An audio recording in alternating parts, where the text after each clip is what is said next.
स्वस्थ होगा तभी समर्थ बन पाएगा।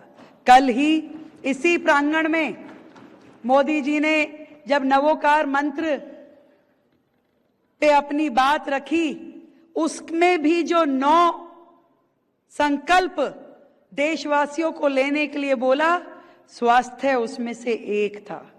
यह दिखाता है कि हमारे देश के प्रधानमंत्री कितना कंसर्न है इस विषय से कि देश का प्रत्येक नागरिक स्वस्थ हो और हमेशा खुशहाल रहे।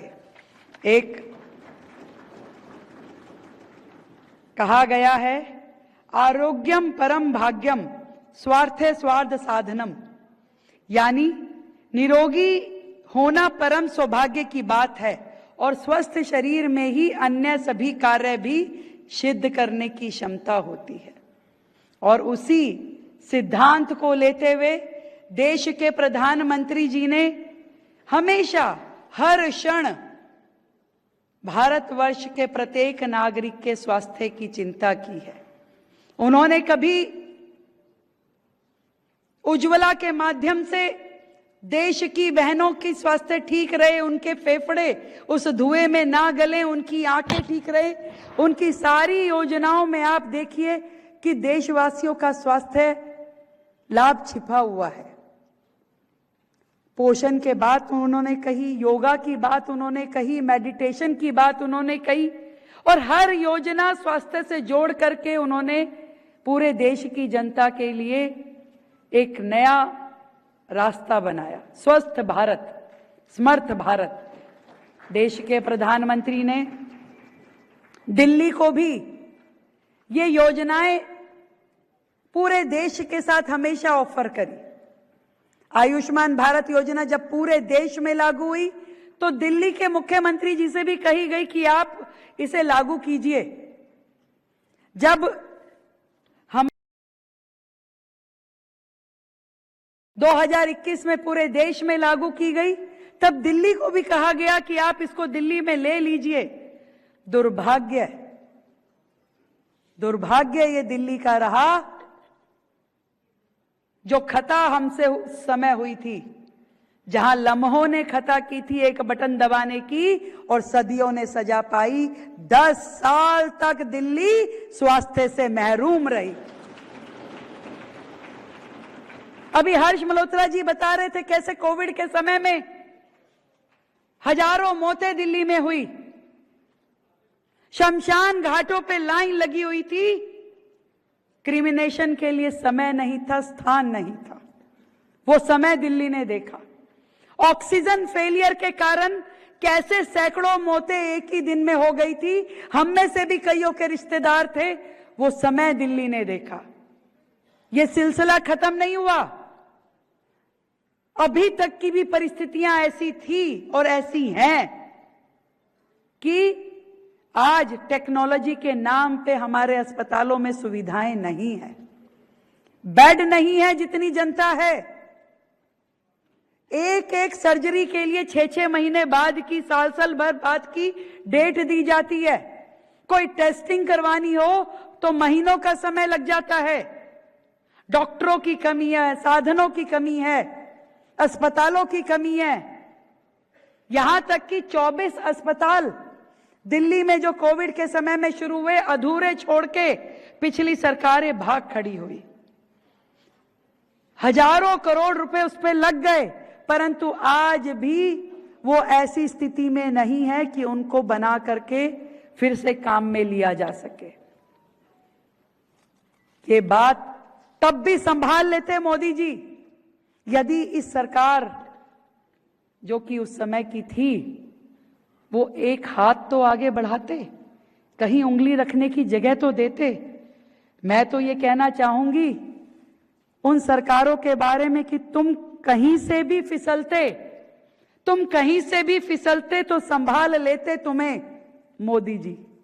तुम कहीं से भी फिसलते तो संभाल लेते तुम्हें, पर तुमने नजरों से गिरना चुना, परंतु तुमने नजरों से गिरना चुना तो क्या ही करते।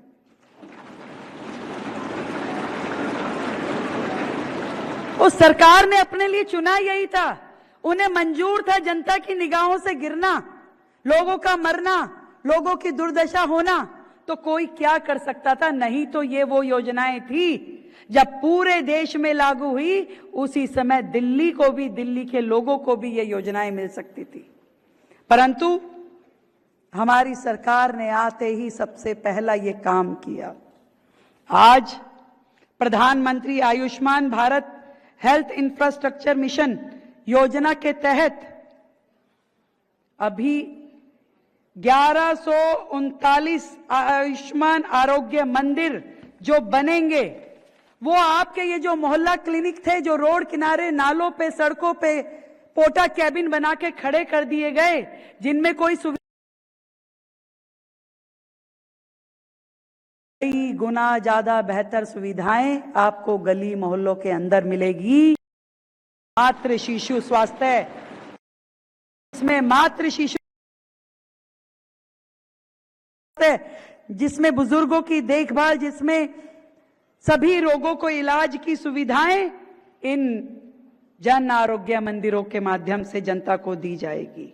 ये जो इंटीग्रेटेड पब्लिक हेल्थ लैब है, जो 11 जिलों में 11 शुरू की जाएंगी, इसमें इन हाउस लैब सुविधाएं उपलब्ध कराई जाएगी, जिससे स्थानीय स्तर पर त्वरित जांच और उसका निदान संभव हो पाएगा। क्योंकि आज की डेट में भी दिल्ली सरकारों के अस्पतालों में टेस्टिंग्स, लेबोरेटरी बहुत ही कमजोर स्थिति में है। और जो ये क्रिटिकल केयर ब्लॉक्स हैं, ये दिल्ली के प्रमुख अस्पतालों और मेडिकल कॉलेजों में, वहां आईसीयू, ओटी जैसी आधुनिक आपातकालीन सुविधाओं के विस्तार के लिए इसका उपयोग होगा।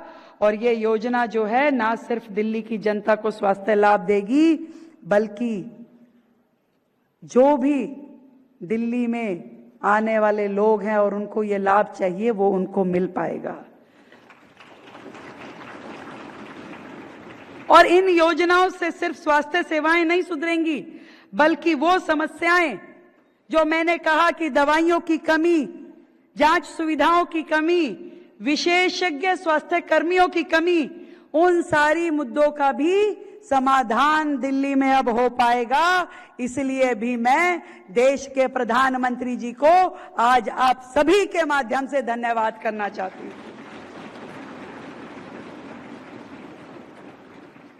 और इस निमित्त केंद्र सरकार की ओर से हमें 2400 करोड़ रुपए दिए जाने पे मैं आदरणीय नड्डा जी का, आदरणीय मोदी जी का दिल की गहराई से धन्यवाद करती हूँ। जैसे कि मैं सो रहा हूँ तो पिताजी को जगाना है मुझे, तो वो डायरेक्ट उठाने के बजाय, और हिंसा की परंपरा मेरे यहाँ नहीं थी सौभाग्य से, तो वो क्या करते थे कि उस कमरे में आ जाएंगे या बाहर से गुजरेंगे और चौपाई बोलेंगे, प्रात काल उठ गए रघुनाथा, मात पिता गुरु नावई माता। कभी कभी मैं गुस्से में उठ करके, अरे पापा, चरण स्पर्श किया और सो गया। मैंने कहा मत उठाना।